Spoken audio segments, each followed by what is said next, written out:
128 years ago, Mr. Peter AB Widener commissioned renowned architect Horace Trumbauer to build a mansion unlike any other in the world.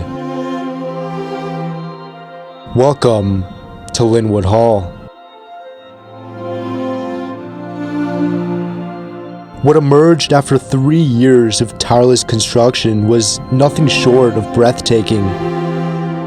While the cost was only $8 million at the time, in the present it calculates to a whopping 260. Finished in the year 1900, it boasted 100,000 square feet, with 110 rooms, 55 bedrooms, and 5 art galleries, once containing millions of dollars in rare art. Lynwood Hall became one of the biggest mansions in the world. It was a symbol of unmatched power and privilege, where the country's elites gathered under gilded ceilings made with gold, and along masterpieces by many well-known artists such as Rembrandt and Raphael. But it wasn't just the interiors that took your breath away.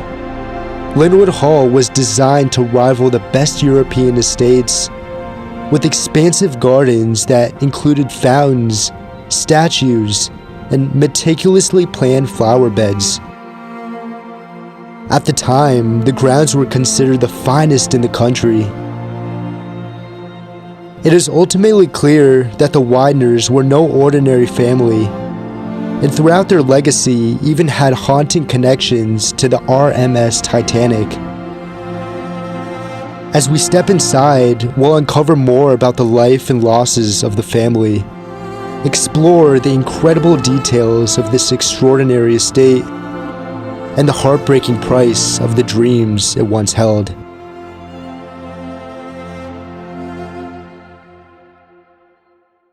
So we're currently sitting in Lynwood Hall, which is a 110,000 square foot English Palladian mansion in Elkins Park, Pennsylvania. The house was originally built for Peter AB Widener between 1897 and 1899 by famed American architect Horace Trumbauer. The home was literally built to be a multi-family residence and an art gallery. Those are the two principal reasons for its existence to begin with. Peter Widener was really the epitome of the American rags to riches story. He started out his life as a butcher in West Philadelphia with really no money or provenance to speak of, and rose to become one of the most successful Americans in United States history. He was a great philanthropist, art collector, and was well renowned for his generosity during his time. Between 97 and 99, this house was built, and they moved in December of 1899. The family called this place home until 1943, when the youngest son died. However, a lot of people refer to this building as the Titanic Mansion, and that comes in connection to the fact that the eldest son, George Duncan Widener, and his eldest son, Harry Elkins Widener, passed away in the sinking of the Titanic in 1912. The Widners are also significant shareholders in the International Mercantile Marine Company, which held a majority shareholding, or they actually owned the White Star Line outright. And then George also sat on the board for the Fidelity Trust Bank in Philadelphia, which was bankrolling the White Star Line. So they had 2 points of connection with White Star Line to begin with. They also gave the famous dinner party the night the Titanic sank. Most people don't know that. After George and Harry both perished in the sinking, George's wife, Eleanor Elkins Widener, she went by Nellie, came back here to the hall, where she lived for several more years before moving to Newport. And in 1915, Peter Widener Sr. passed away here, leaving Joseph Widener, the youngest son, as the only heir to the property. Joe Widener called Lynwood Hall home from 1900 to his passing in 1943. And during that time, he expounded upon and refined the collection of art that was housed here, which is considered the finest private collection of art in the world at that time. By the late 10s, 1920s, the collection of art here had become quite prominent, and people from all around the planet in that period of time would come here to view that collection. To my right, there used to be a paint or a tapestry, which was called The Dream of Ronaldo by Francois Boucher. It was done in 1751. And you would see examples throughout the entire home where certain rooms and areas of rooms were purpose-built for specific works of art. And of course, all of these are in the National Gallery of Art in Washington, D.C. today, which marks one of the most significant cultural gifts from one family to the American people in United States history. So when Joe passed on in 1943, the remaining contents of the house and the house itself were put up for auction. The land across the street, we roughly had 380 acres here to begin with, of which 35 are left. All the land across the street was sold and it was developed into housing and shopping and all that kind of stuff.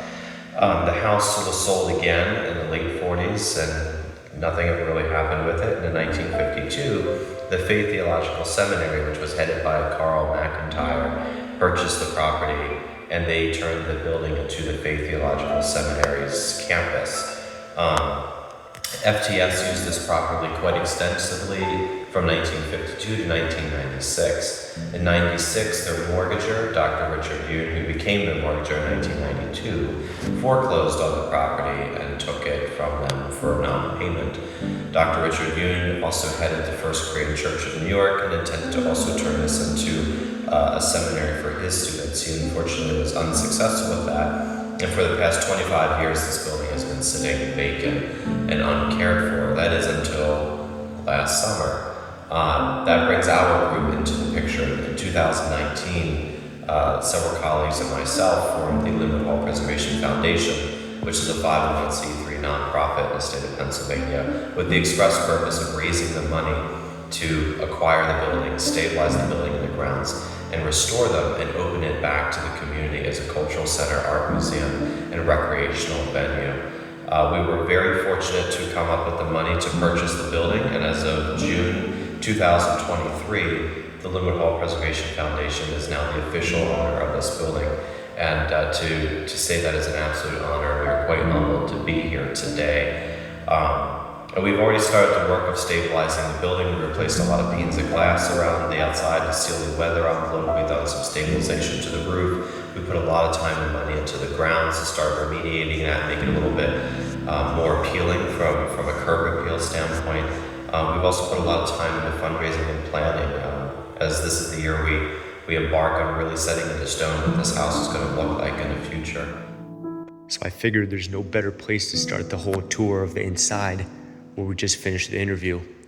And here we are. And just from this room, we could already get a hint of what this place is going to look like. Guys, this is gold plated.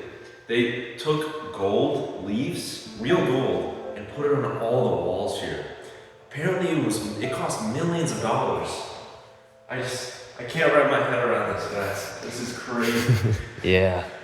You see some of the detail up there, and it goes around the whole roof and all the walls too. Gorgeous candle holders as well. These are electric. And a beautiful granite fireplace. And to think all of this is probably handmade is just absolutely fascinating.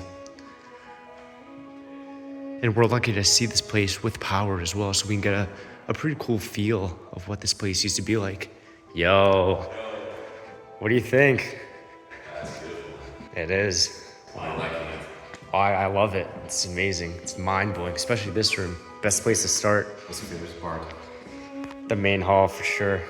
Yeah. It's beautiful. It never gets old. So this used to be the welcome hall for the guests. And the guests will be seated in here, this room. And behind you was the biggest tapestry and the Dream of Ronaldo. So if you look here on the wall, there used to be a massive tapestry here. It's now in a museum, the National Museum in Washington, I believe.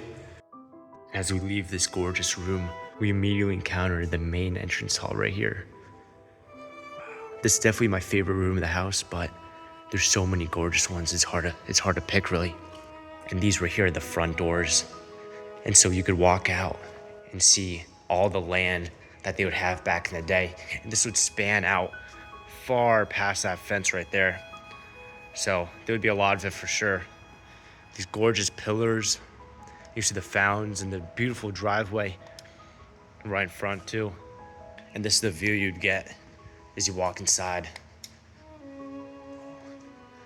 And this all keep in mind, all of this will be furnished, right? And so they would have plants, couches, and furniture all throughout these checkered floors. Wow. If you look closely, you could see all the gravings and all the hand-painted work. And right here, there's actually 2 doors, one on that side and one on this side. And let's open this one right here. Some storage stuff. However, there's a side way to the basement right here. There's a main way to the basement, the main staircase right under those green stairs. And then there's a side one right behind us. Really cool thing about these engravings is kind of the Easter egg. All throughout this room, there are these, and they go in on each other. However, over here, it's unsymmetrical. And the owner of this place was a perfectionist, and he didn't notice that, or else he would make him fix it. But for example, yeah, these all go in. And these do too. And that one column is the only one where they go out. And I'm sure there would have been some beautiful statues. And the son of the owner, he actually made some downgrades to the mansion, unfortunately. And that's why this marble granite stuff is up there. Now it's time to explore more of the home. We just saw this room in detail, and I'm super excited to see what else it holds. So let's go down this hallway first, and we'll check out the rest. Just we're in the guest room over here. Back there is the ballroom. Here to the left side, we even have an art gallery, or it used to be an art gallery. Yeah. Wow. It's his home. Peter AB Widener loved art, and he had art displayed all throughout this place. He collected art. This was one of his passions. And I believe there were 5 art galleries in this home. Was 5? 5 or 6. 5 or 6. There's a lot. Every room is an art gallery in this house. Yeah, let's go inside. Come in. This is Raphael's art gallery. Yeah. Very interesting room. Very beautiful architecture. If you look at the ceiling, it's a very typical Italian feature. You have this sort of woodwork in the ceiling, and it's all painted. If you visit Italian palaces, you'll always see an architectural style like this. This is just typical Italian, and this was the Italian art gallery. Yeah. This is most prevalent. It's called Raphael's because it had a small painting, really small, in here. You think that this was to put a big painting, but no, it was just a small little painting in a middle. And that was it. There was more here, but that was the primary focus on this art gallery. Yeah, and that all of that is all marble. Yeah. Must have been worth a lot then, right? Yeah, a lot. I have no idea the price. It was crazy. It's really small, but it's really expensive. So dedicate a whole room to it, and it's quite interesting. As you can see, there are like chalkboards around now. That's remnants of the church, seminary. They used to have lectures in here, probably. Yeah, this was the classroom. Question is, are you having fun? Oh, absolutely. It's a blast. That's amazing. Wow. Beautiful room. For sure. What room are we gonna enter now? This one is the ballroom. For me, it's one of the most impressive rooms in Lynwood Hall because all the rooms are important, but this one is extra special.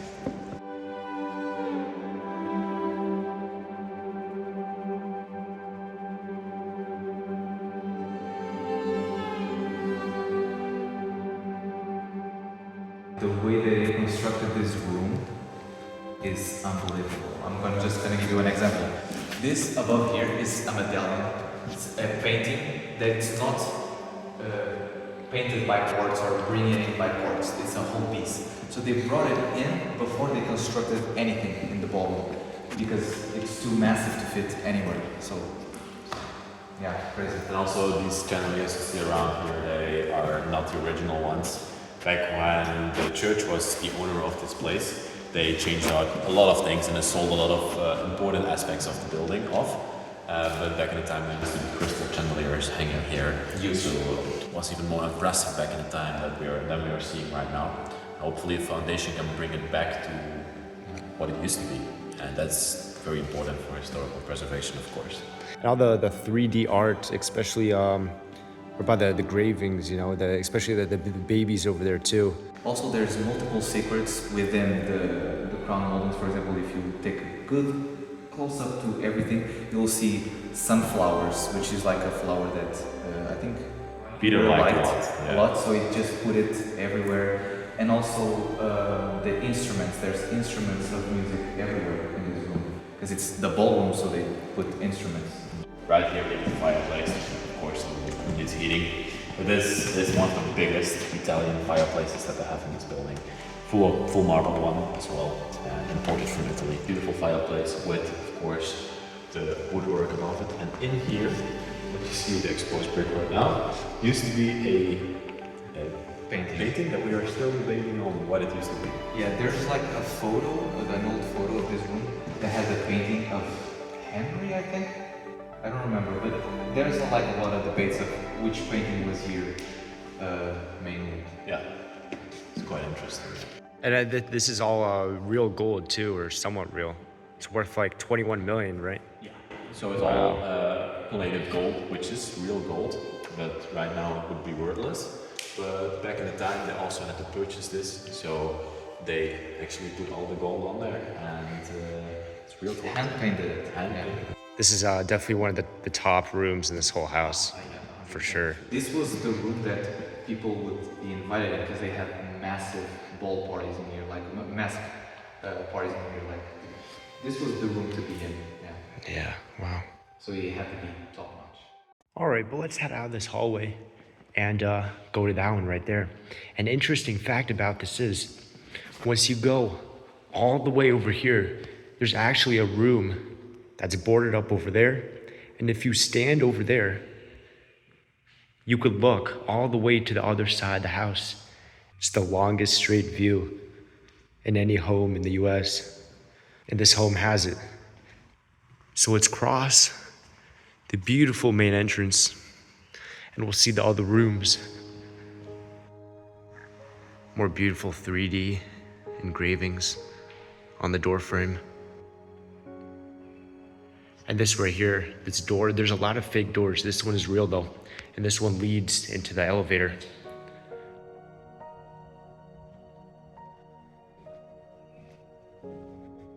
This is the first room we're gonna check out. And this one includes a side staircase.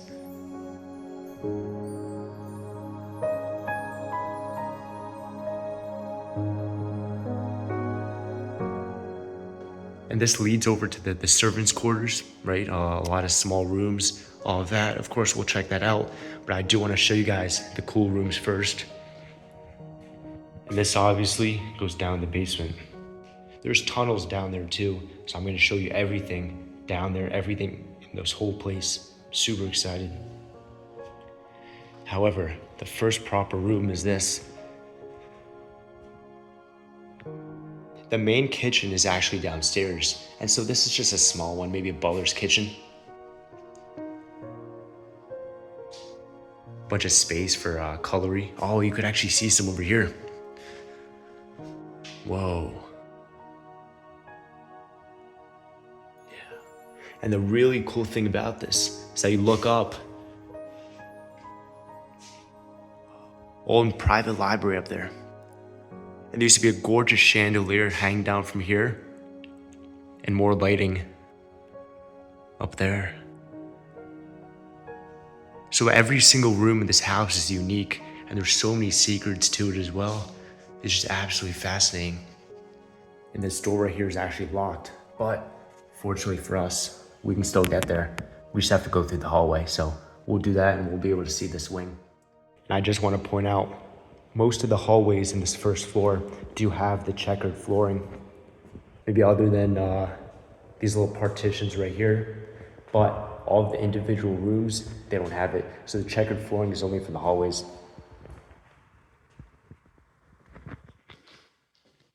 And so you might think we only have this room up ahead and then that right there. However, directly to the left are these glass panes. And keep in mind, these are pretty much secret rooms. Imagine a glass pane over here.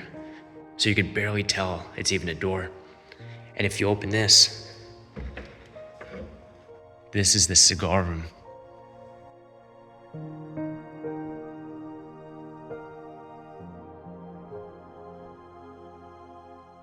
Everything about this room is just shocking. All around, it's just wood walls and a lot of engravings on them as well. And if we look closely, a lot of these are 3D, so they kind of come out from the wall. And I'm sure they would be able to sit down over here on these chairs and have a nice cigar, maybe talk business, whatever they needed. Right here, a library full of books. And these are actually for decoration. These are not real books. But a really cool thing about this, it's kind of like a secret room. If you go on this side right here, and you pull on this rope, the door opens, and you get led to a bathroom. Nothing really crazy for a secret room. You don't really envision it leading up to a bathroom, but I'm sure after a nice smoke, you can do your business here. And all the walling and ceiling is just made of marble, with of course great natural lighting. And you could even see some of the pillars from the front of the house. And it's just absolutely amazing to look at. And I'm sure over here, this is just wallpaper now, but back in the day, it used to be paintings, I'm sure. Gorgeous paintings in every single room.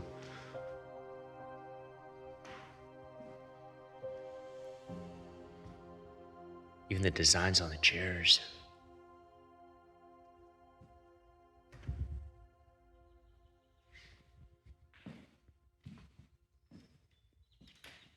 These just scream old money.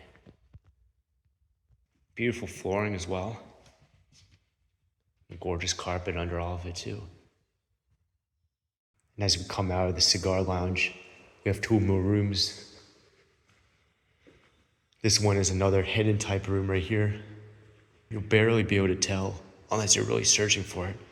All you can really see is this, and I'm sure there would have been a door handle up here that got taken out. But this is directly adjacent to the butler's kitchen we just saw before, and the second floor library. But this doesn't really lead to much, and it actually just leads to the last room that we're gonna check out. So this door leads to it, but this door doesn't. And so this is kind of like a secret-ish room, but it has beautiful, beautiful ceilings. Gorgeous fireplace, of course. And there was so much importance in having fireplaces in every room because a lot of the time in old homes, heating was not really a possibility, and so they needed those to keep warm. You can see some of the beautiful decay over here. It's unfortunate that it's all happening, but it was left vacant and abandoned for a lot of years before this, so we're definitely gonna see a lot of decay, especially in one of the rooms upstairs. But here we are. This definitely reminds me of a ballroom, and I'm sure they would have so much furniture over here. And we'll go out to these rooms later. There's one on this side and one directly on the other side. But this is a room right here, kind of like a sunroom. And from here, you'd be able to look all the way over there to the other side. I love the egg white wallpaper going around and the beautiful lamps to match it. The lamps may not be original, but they definitely match. And the gold drapes around it are gorgeous as well. There's even a ton of books on the fireplace, and to be honest, it looks pretty modern.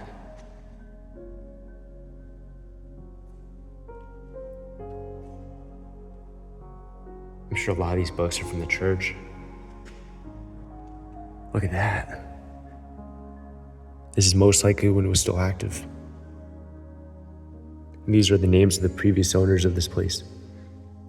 The books are kind of blocking this beautiful engraving. 3D, of course. And it kind of reminds me of something you'd see in Rome. Well, I think we've seen everything that we need to see in this wing.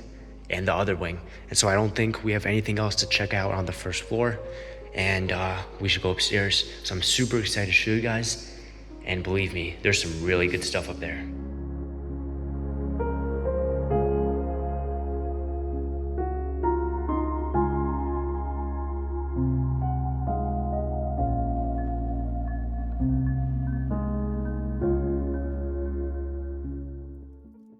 And before we actually go up the stairs and check out everything else, there is this corridor. And at the end of the corridor, there's another building.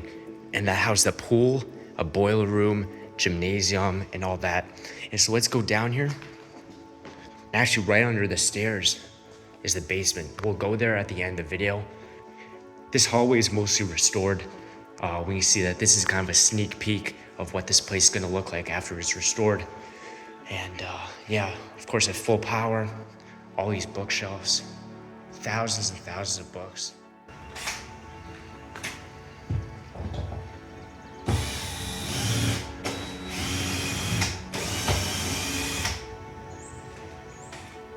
So behind me is one of the more unseen sections of the property.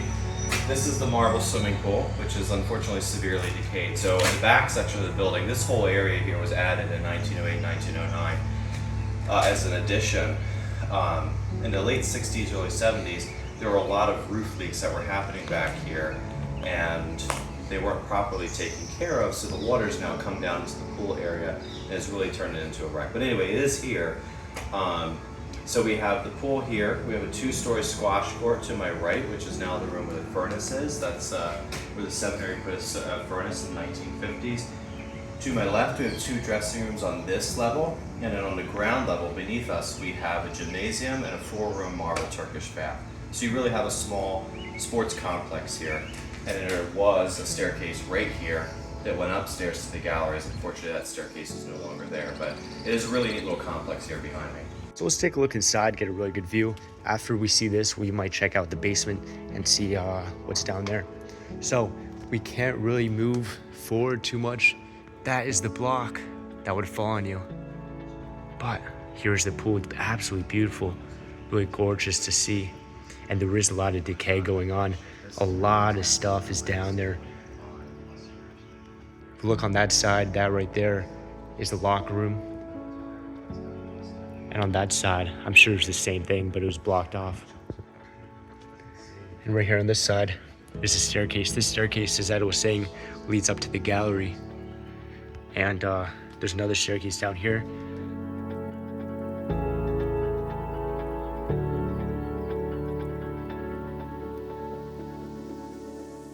Enter the pool.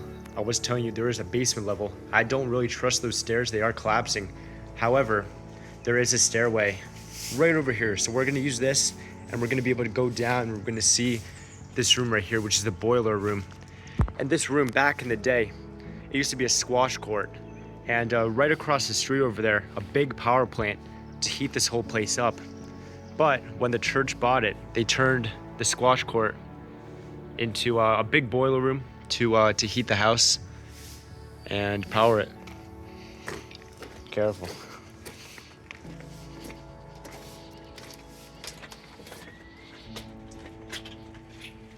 Whoa, it's huge. That's a big boiler. Wow.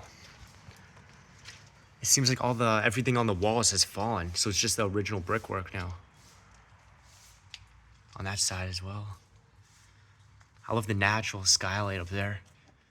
But now I think it is time to go upstairs. We're gonna see that area right there, the second floor, and then we'll see the third floor and the attic and all that. So let's go up these stairs. My apologies about the background noise, but here we are. And I just want to stress how beautiful the detail is in the railings right here. Oh man, yeah. And the beautiful green staircase. So right behind me here is what we call the heart of the home. So the galleries are one of the principal reasons why Lynwood Hall was built to begin with. As you remember, it was a family home and an art gallery. So without further ado, let's go in here to these giant walnut doors. These doors were made by the White and Allen Company in London in 1908, which is the same company that did a restoration of Buckingham Palace in the turn of the 20th century. So this is the very first gallery, and this is called the First Gallery, the very original name. And this was really all the guests' first experience of the Widener art collection. So this entire wall behind me was all the English great masters, Romney, Hopner, Gainsborough, and all of them. And then over here we had the St. Anne's triptych. On the other side of the store we had a pair of El Grecos, the two El Grecos in the collection. And then we had a 22-foot long walnut trestle table right here in the middle of the room. We also have these wonderful skylights above us, which are unfortunately covered up from the roof side right now, but we do have some artificial lighting above, which is giving an illusion of what these spaces should look like. This room here is one of the more important ones in the collection, and this is called the Rembrandt room. The Widners had 14 Rembrandts in here, which constituted the largest private collection of Rembrandts anywhere in the world at the time outside of Buckingham Palace. So the Descent from the Cross hung on that wall, one of their most famous paintings. One of the most important paintings would have been The Mill by Rembrandt, which hung over there. And actually I'll bring you over here to show you these two paintings on either side, and all these outlets are the original placements, by the way. These two paintings on either side were by Sir Anthony Van Dyck. There were 2 of 7 Van Dycks that they had. And the little tiny paintings in the middle here were by Vermeer. This one was Woman Weighing Gold, which is one of the most recognizable paintings in the world. So if we come down here, we see one of the walnut overdoors. This is the only one that's left. All of them are identical though. And then on either side, we have the infamous Yusupov Rembrandts from Russia. Look them up, it's a really interesting story. The whole house originally ended right there. And then in 1908, 1909, this whole addition was put on. And in 1922, this gallery was completely gutted and turned into what you see it as now. And this is called the Bellini-Cellini Gallery. This is named for the Feast of the Gods by Bellini and Titian, which used to hang right here. Arguably the most important painting in their collection. And then these cabinets were white velvet lined and held the Cellini jewels. All of this is in the National Gallery of Art too. This is what's left of our organ chamber. This is where a lot of our water damages happen. And then be over here to my left, there's a staircase which goes down to the marble swimming pool. This room is really the crowning achievement of the galleries as a whole, and this is called the Van Dyck Gallery.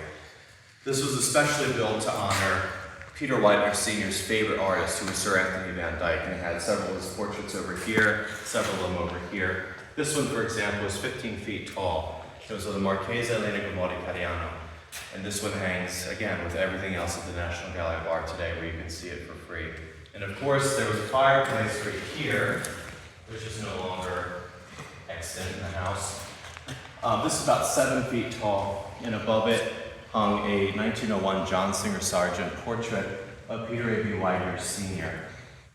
That's also in the National Gallery of Art, in the Founders Room when you go into the right. And if you turn and you look, you have this absolutely marvelous enfilade which goes all the way down to the very beginning of the house. It's just wonderful alignment of doorways. Massive skylight right here, and shortly we'll go upstairs. Ceiling also is very nice, and here's another view of the main area.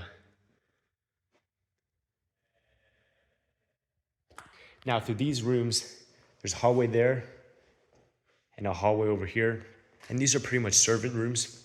Tons and tons of servants lived here all that time. It is dark, it's very creepy, guys. It's starting to turn night. We've been filming the whole day. They are very, very decayed. It just used to be a regular setup, just a bed, maybe a shelf. Nothing really too special. You know what these rooms were for? Oh man, I don't know. Maybe put clothes? No, I don't know. Oh, just for bed sheets maybe, and pillows and whatnot. Seems like.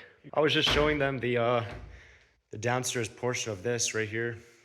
And here's the top view of it. Really cool. It's cool, it's visible for sure. And that used to be open right there. And a lot of sunlight would have gone in. Great natural lighting. Let's continue along. We are about to reach the 3rd floor. About to take a look. And we get a taller view of the main entrance hall. I'm super excited. But I do want to point out the detail on the handrails. It's absolutely gorgeous. And especially right here on the archways. Wow. This is like something you'd see in a church. The amount of detail put into everything here is amazing. The green stairs match this so well too. If we look up, it's a beautiful skylight. Gorgeous pillars all around as well. And here we are. We can even really see the ceiling from a closer level. Take a look at all the detail made. This view never gets old, being able to take a look at this and appreciate.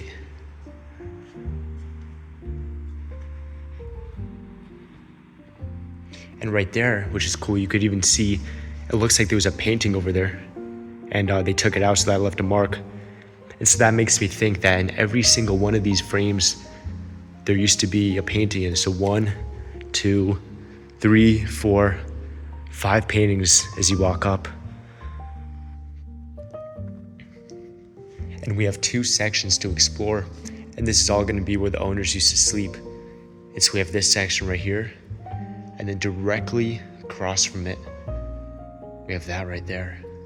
But let's start off with this one, and then we'll move on, of course.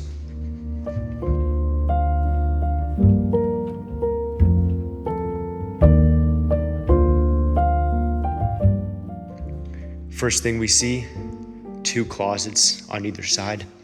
There's nothing really in them. We'll take a look either way, but just pretty much empty closet space. Very tall ceilings as well, completely covered in wood. There's a bit of mold. It seems like growing on the walls a little bit. And it's pretty much the same on this side as well. But as we continue on, there is surprisingly good lighting, and that's because of these skylights right here.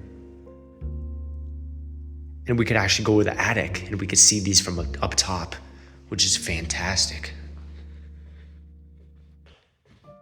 And the first room we're gonna check out to the right is this one right here.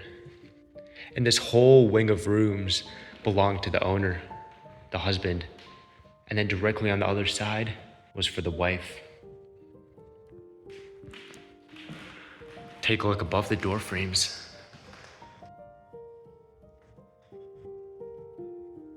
And you can see a little bit of decay going on the ceiling.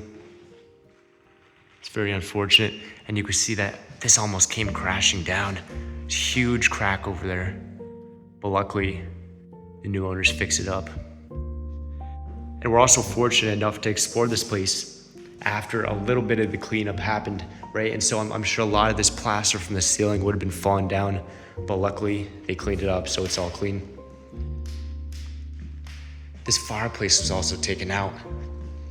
And that could have been from the seminary, because I hear they did pawn off and sell off a lot of the things, which is very sad, but I'm sure it would have been a nice marble or granite. And from here, we could actually use this doorway and go to the next rooms, but I do prefer to use the hallway just because it's bigger and it's easier to really take a look at where we are. Directly across from it is this massive room right here. And it's very unfortunate that a lot of water damage is going on. And the owners were telling me there's tons of leak issues with pipes when they do have water here and there, or just the roof keeps having problems over and over again. And so this keeps happening.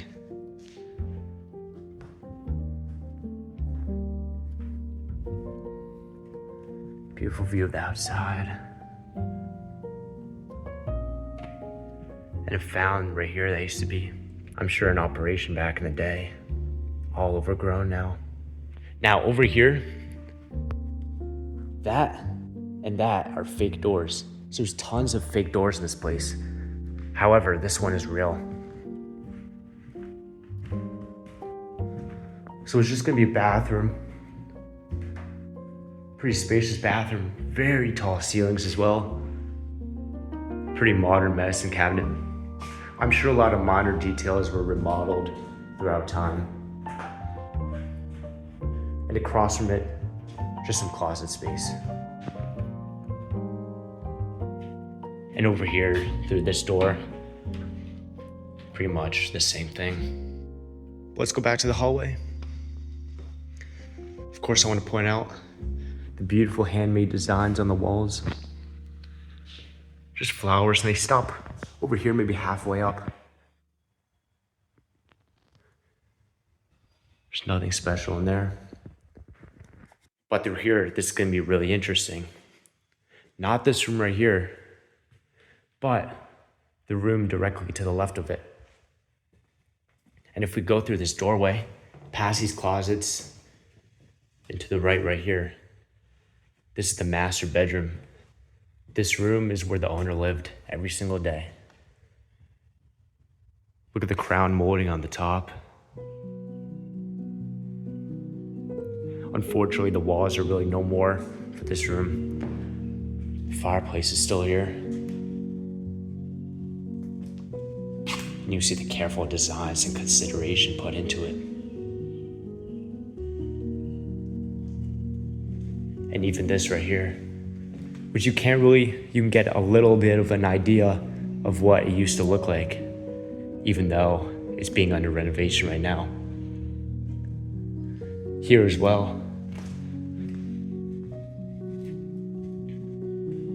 And right above the fireplace, a really interesting fact is that I'm sure a lot of these drawings are original from when they were building the home back in the 1890s, around that area, around that time.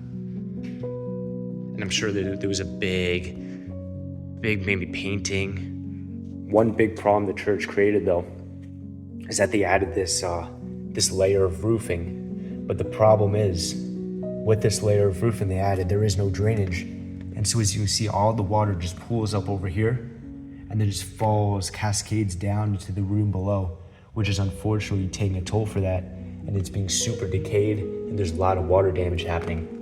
And so I'm gonna show you guys that at the end after we're done exploring and before going to the lodge.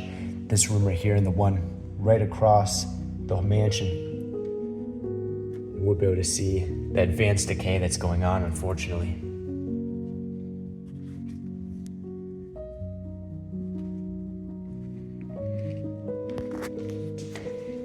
Of course, the master bathroom. The most opulent one here. A lot of great natural lighting, super high ceilings too. And it seems like you could even open these, and these would be the medicine cabinets.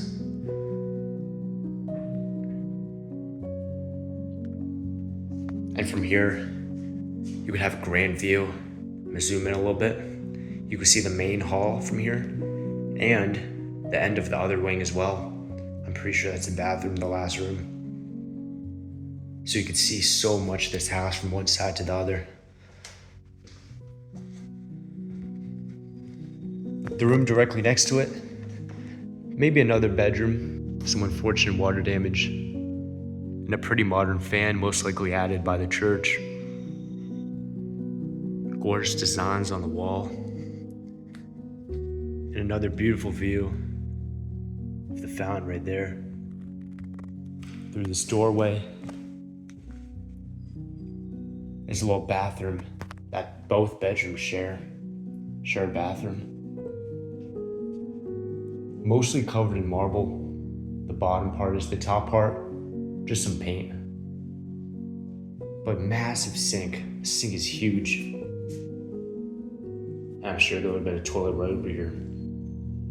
But you could just imagine these rooms back in the heyday with a bed, books, furniture, desks, everything you can imagine. I'm sure it would have looked fantastic too. This is another unfortunate case of the fireplace being taken out. Most likely again by the church. And directly to the left of it, closet space number 1, closet space number 2. Goes up pretty high as well, very high ceilings. To the next room. This room we did already see. This is the one with the very heavy decay. And the cool thing is all these rooms, all the rooms on each side, they do connect to each other. So you go from one side to the other side just from the rooms. You don't have to go from the hallways if you don't like. Now, we just explored that wing, and that belonged to the husband, the owner of this whole property. And now, directly across from it is this. And this section is primarily owned by the wife. And so we're gonna see some giant closets and even a big safe to keep their jewelry in. So, first thing directly to the right is a side staircase.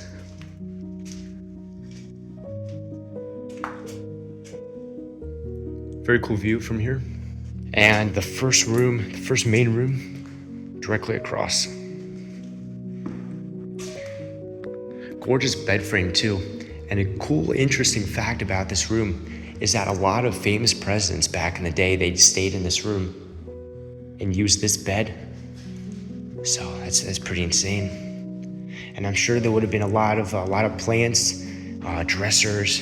You could just imagine yourself what these rooms used to look like. You could even see the pillars over here, the top of them, and the detail put into them.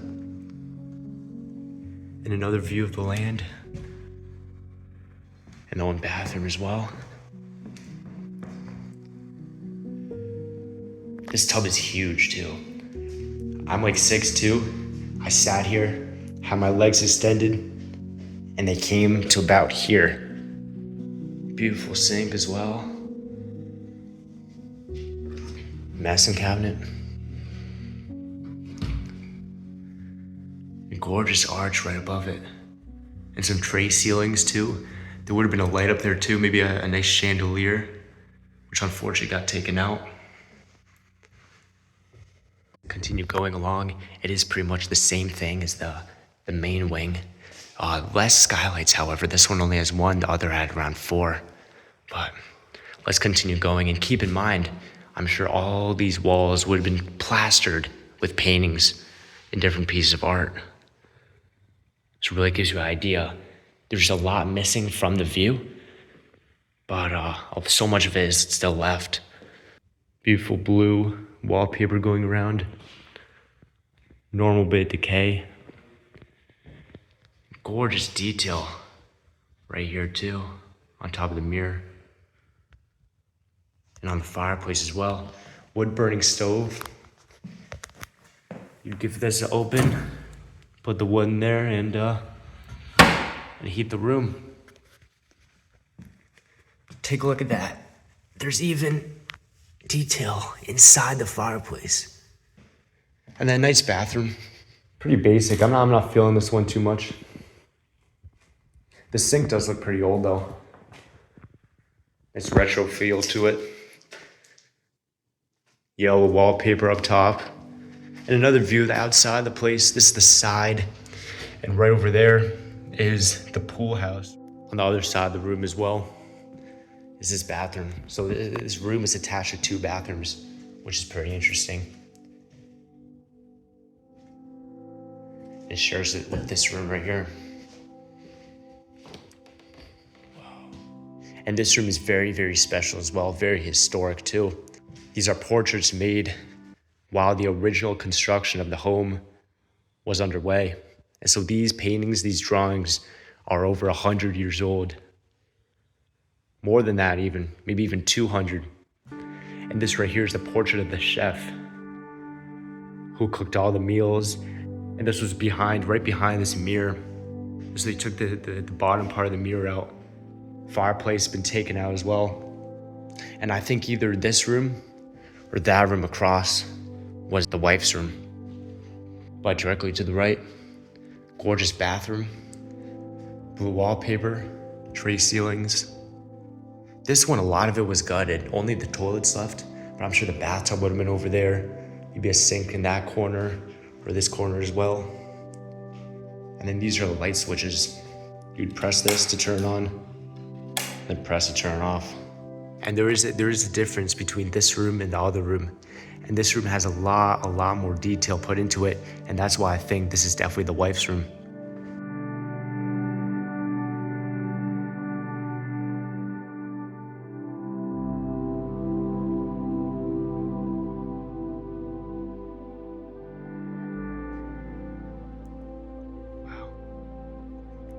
sure a gorgeous chandelier would have been hanging down. Maybe a bed, maybe a double bed, desks, cabinets, a lot of plants, and most likely even a painting right over here. And on top of the fireplace as well, which I'm glad is still left. Now the interesting thing is right over here. We walk through this door and the safe is right over here. So we open this up, it's very heavy.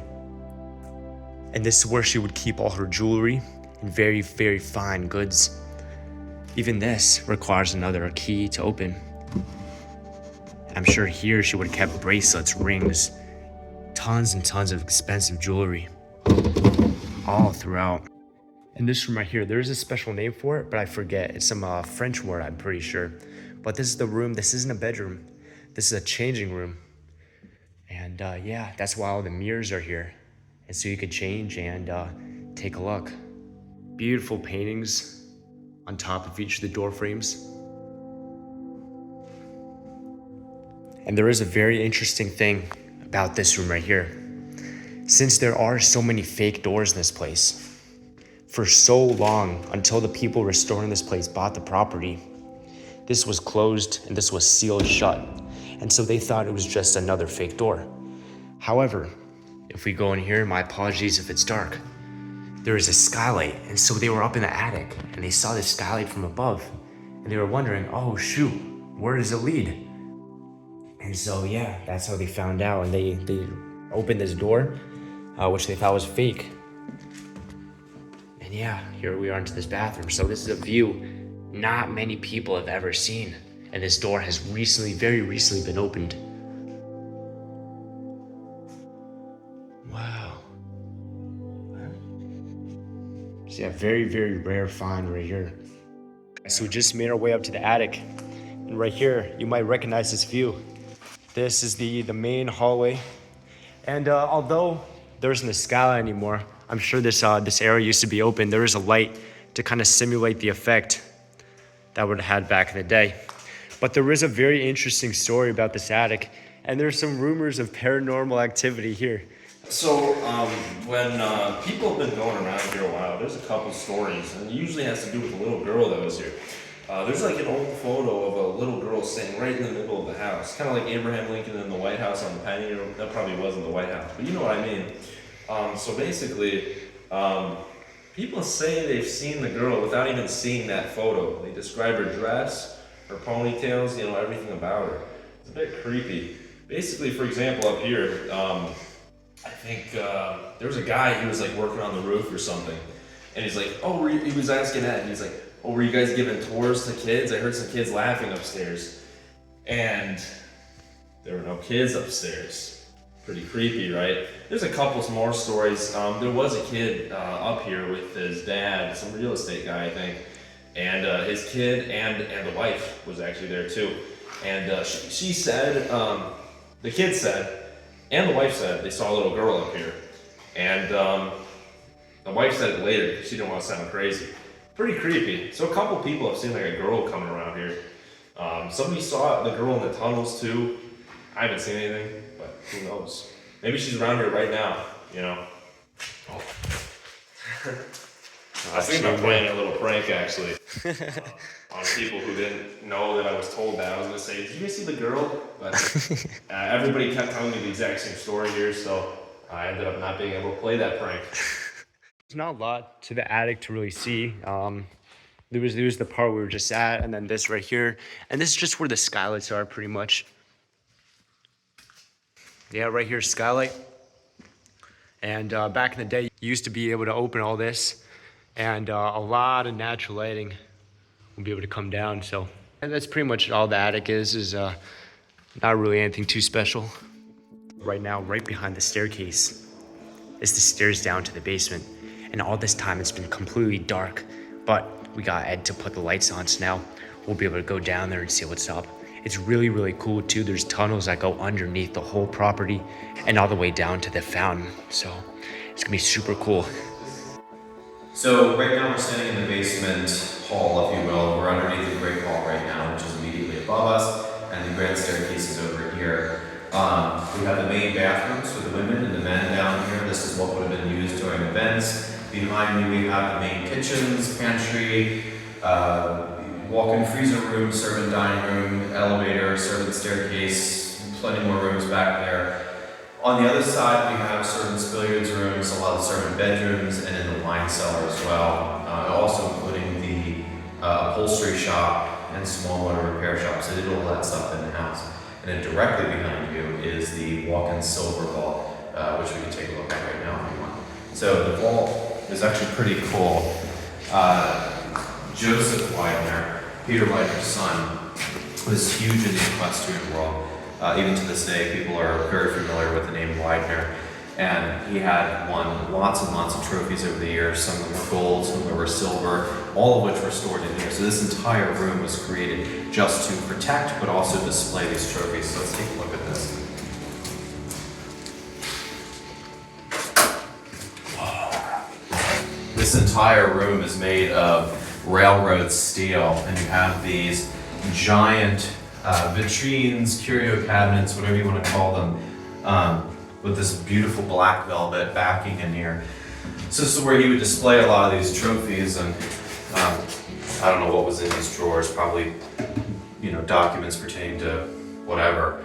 But yeah, these gorgeous trophies, cabinets in here. Even the light fixtures are these stunning E.F. Caldwell fixtures. I mean, every finish in here was to be equally as beautiful as some of the rooms upstairs as well. So let's go down here. This is the East Hall. Look at that. Over here is the servants' billiards room. And this gorgeous fireplace. So this actually was the bowling alley. Originally, all these rooms here on the left were gone. They had a giant bowling alley here, and then later years they took the bowling alley out, and they made this a servants' billiards room. And then down here, you have rooms for the footmen. The footmen would stay in all these bedrooms on the left. We have our mail room here. I just want to point out central vacuum system. We have central vacuum from the basement all the way to the attic, that's a luxury today, but back in this day, this was an extreme luxury. What does that mean? Central vacuum means that there's an internal vacuum built into the house. All you have to do is plug a hose into that, and then you have your vacuum wand on the hose, and you don't have to lug an actual machine around the building. You just kind of plug in wherever those outlets are, and those are all over the building. Mail room is back there. This is the upholstery shop. These gorgeous cabinets here in front of me. This is where they would store a lot of their fabrics and their materials. They also had shelving units in here as well that they would use.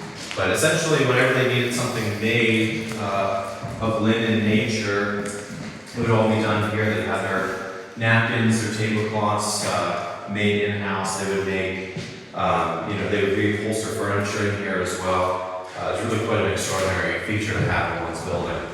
I can also show you the wine cellar. So at the very end of the hall, we have the wine cellar. The only person that had access to the wine cellar back in the day was the butler, and the children of the Widners would always make it their mission to try to steal the key from him. They never succeeded in that, but this is the wine cellar today.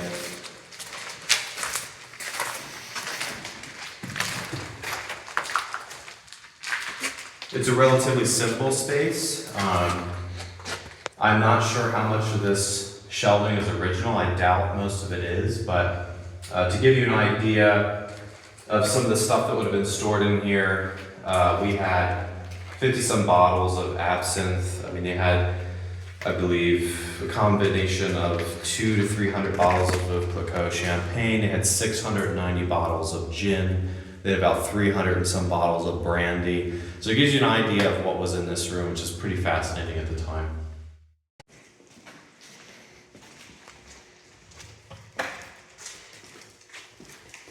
Just watch this.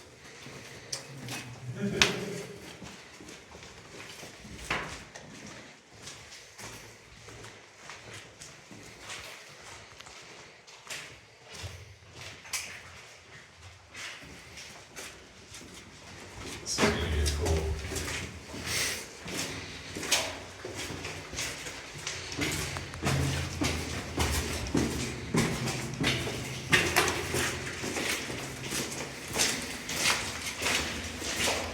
do you think of that? It's cool. It goes on for a while.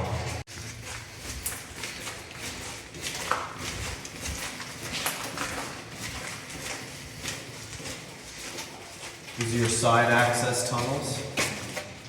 These go to the main fountains on either side of the building, so you can service them. And we'll go down here to the main fountain basin.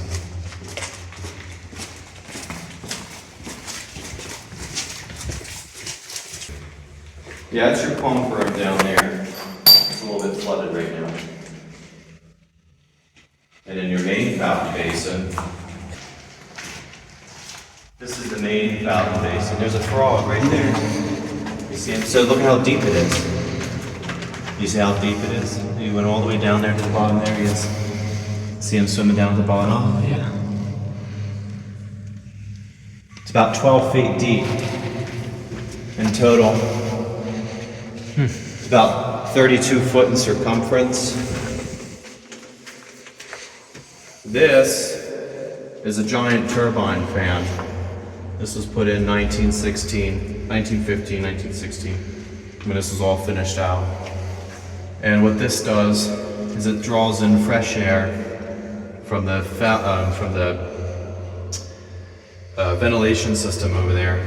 And at night this would be turned on. It brings the cool night air in and blasts it up into the basement of the house.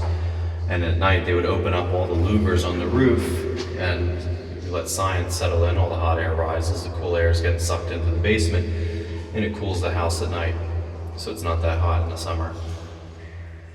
Very interesting piece of technology. It's still here. It's about 110 years old. This elevator, it's a 1908 install, so it's a retrofit to this house. It was actually one of the first fully automatic residential elevators in the country, meaning that it works like an elevator does today. You hit the button, it comes to you. You get in the elevator, you hit the button to where you want to go, and it takes you there. There's no levers or requirement for an elevator operator, if you will. It's fully automatic elevator. It's very cool that it's still here. Next, we'll venture outside to explore the mansion's exterior architecture, the gardens and grounds, and lastly, the 2 additional buildings on the property. One for the Widner's personal chef, and yet another elegant mansion that served as a lodge and a guest house for visitors. The first thing we're gonna mainly check out is this garden right here, and it's completely covered with trees all around it, and you could barely see it, especially during the summer. But you could definitely tell it's been unused and abandoned for quite a while, and it really has a cool nature style to it. Of all the vines growing up against it, and it really shows nature takes no time to take over.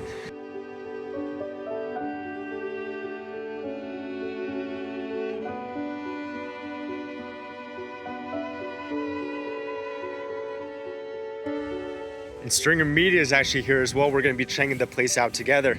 What do you think of the outside of this place? Dude, this is such a cool house in itself, and it's like the smallest one on the property.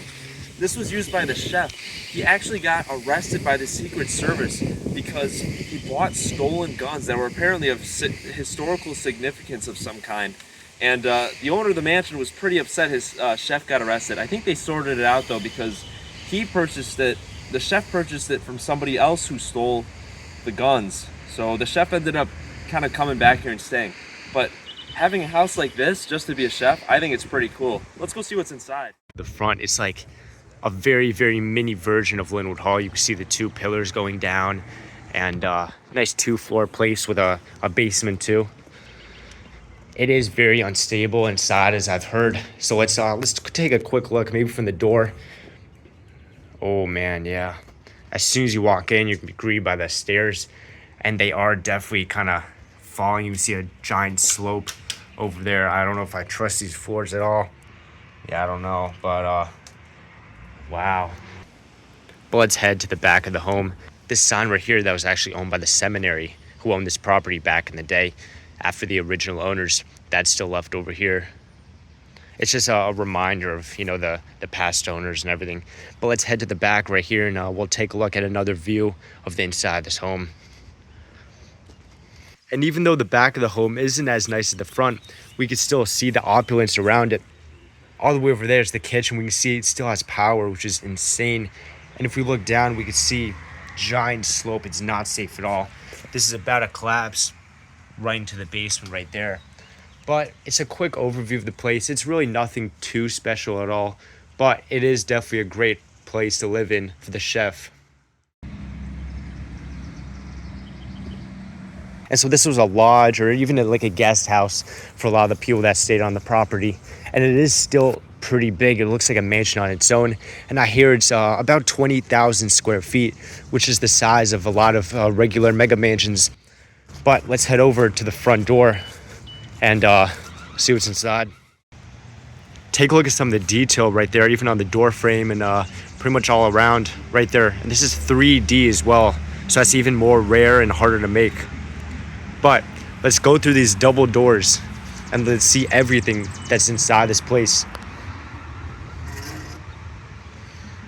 Right here, beautiful entrance hall with some amazing sky blue wallpaper.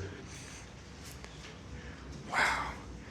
And they even paid attention to the architecture inside even the guest house. But this is the main hallway, and this leads all the way to the master staircase, which is right here on the right. Whoa. There's an alarm going off at us right now, but that's okay because we have permission. So sorry about that, because that's going to be going off quite a little bit. Right here, we can see a lot of decay is starting to happen.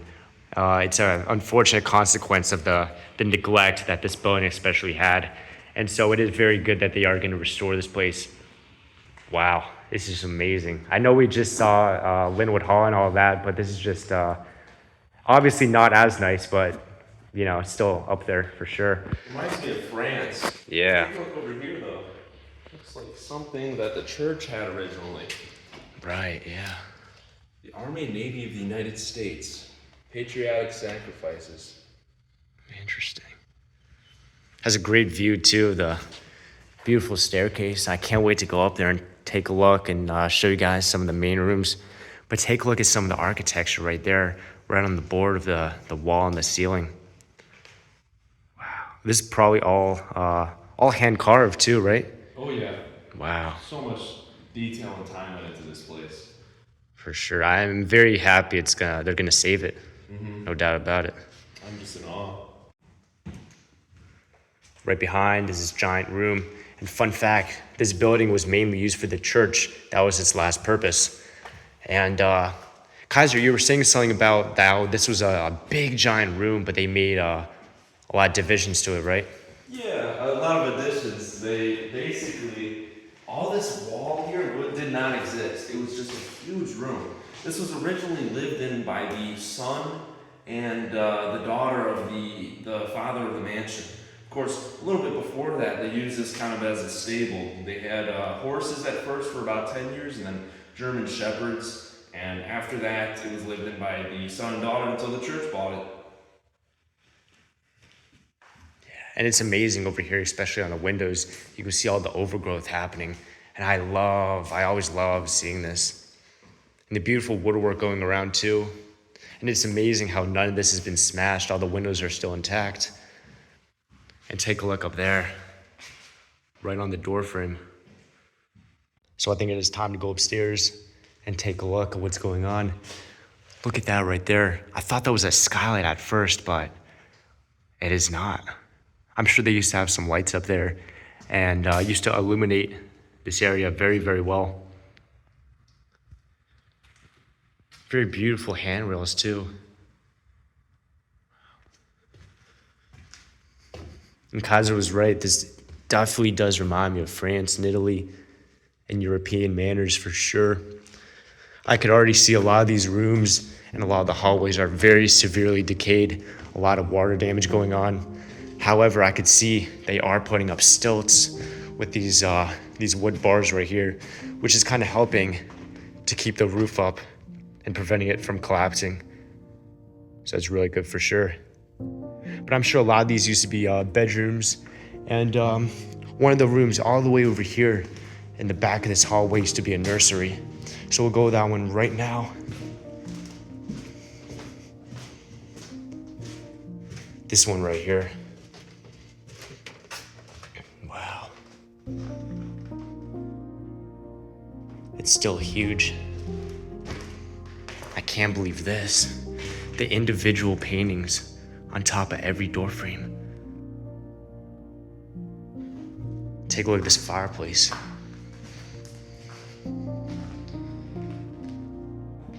Amazing granite for sure. This is pretty much a basic idea of what every room is gonna look like. It's nothing too special, of course, nothing compared to what the rooms in Lynwood Hall looks like. But I'm gonna walk over to the other wing real quick just to get a quick view of those rooms, see if they're anything special at all, and we'll end the video off. Big closet space it looks like right here, full of shelves, and there are a lot of things left behind. The Bible and modern science. Yeah, you could see the connection between the church and the stuff in here.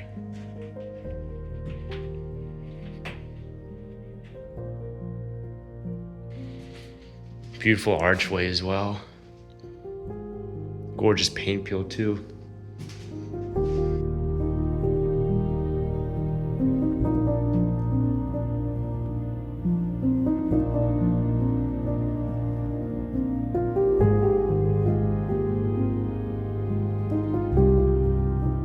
I suppose we'll just check out maybe these 3 ending rooms over here, and we'll end the video off. Let's start off with this one right here. And I think this one and the one directly next to it were the master bedrooms. Wow. And you can definitely tell for sure. And some of the original seating too. Gorgeous. They did cover up the fireplace, so unfortunately we're not able to check that out. The detail up there is gorgeous. And it's surrounded by a pretty nice flowery wallpaper too. And candle holders on most of the walls. Because I'm sure this was built back in the day where electricity was not an option, or it was starting to become one. And so they needed to find other options other than that.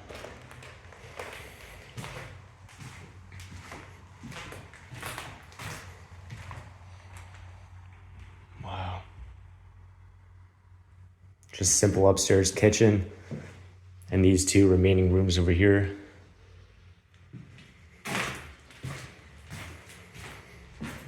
This one leads to a beautiful, beautiful bathroom. I really love the lime green wallpaper all around it. And look at that bathtub too. It's absolutely massive. Jeez Louise. It looks like they began scrapping a lot of the other appliances. That probably used to be the sink right there. And the toilet is off the hinges as well. And one thing that's also really cool, right there through that room is the beautiful green bathroom. But on the other side is this one right here. It is very similar, but this has a lot of marble to it. And of course the nice pink wallpaper going around. And you also get a gorgeous view of the outside of this place. Whoa. It's really cool. You could see a bit of moss growing on over there. You can really see the neglect that the church gave this place in the 20 years that it was abandoned. These aren't small bathtubs either. These are pretty big. Wow. It's big, very spacious as well for sure. And everything's pink, even the radiator. As we finish exploring the Lynwood Hall estate, we're reminded that even the greatest dreams can crumble under the weight of time. Its walls, once alive with laughter and luxury, echoed with stories of triumph, tragedy, and loss. However, the recent purchase of it is giving it a second chance, not only for the mansion itself, but for many generations to come. We've already started our educational programming too, and education is one of the core components of our mission and vision. We want to use every aspect of the restoration for education and the skilled trade. So you see behind me this beautiful boisserie, which is this French paneling. The gilding on there, you have the masonry with the fireplace, you have the plasterwork above me, the electrical and the plumbing. Those are all works of art in and of themselves. You have the horticultural aspect of the gardens outside. I mean, the list goes on and on. And we have such a unique opportunity here to use every aspect to teach the younger generations about these fine crafts and skills. And a lot of them are dying. A lot of the people that know how to do these things are getting to the point where they're retiring and there are not enough people filling their positions. So this is just a magnificent opportunity on a grand scale to bring in people, not from just around the community and the country, but all over the world with an international reach, and bring people here to teach them about the trades of yesteryear and make sure that they survive for tomorrow. We also want to partner with museums in the future and have rotating art exhibitions in the house honoring or paying homage to Peter Widener Sr. and his son Joseph, as they're the ones who really were the art lovers. And I do want to say too, on the art aspect of things, we think very strongly that art was a bit of an emotional support for them. I think they found a lot of solace in art. I mean, the Widners had all the money in the world. There was nothing that they really wanted for, but it did suffer a lot of personal tragedy and loss in their lives, and we really do feel that art was a therapy for them at their time here at Lynwood Hall. So that's very important for us to bring that aspect back and share that with the community, both near and far as well. We do have a myriad of different ways that people will be able to get involved in the future with the project. Right now we're not open to the public currently, but we were working very diligently on raising funds to do the necessary stabilization and remediation of the property in order to bring you, the public, into the property. And we so appreciate everyone's patience as we get to that point. But as of right now, we do have our social media pages that we encourage everyone to follow. We post interesting updates on there weekly. We also have a Patreon page as well, which is $10 a month if anyone wants to see more behind the scenes on that as well. We post whole albums of pictures on there that people can see a little bit more behind the scenes of what we do on a daily basis here. But please feel free to check out our website as well, and that will give you a thorough, in-depth view of everything that we want to do here with the project. And of course, you can always email us or reach out to us with any questions you have as well.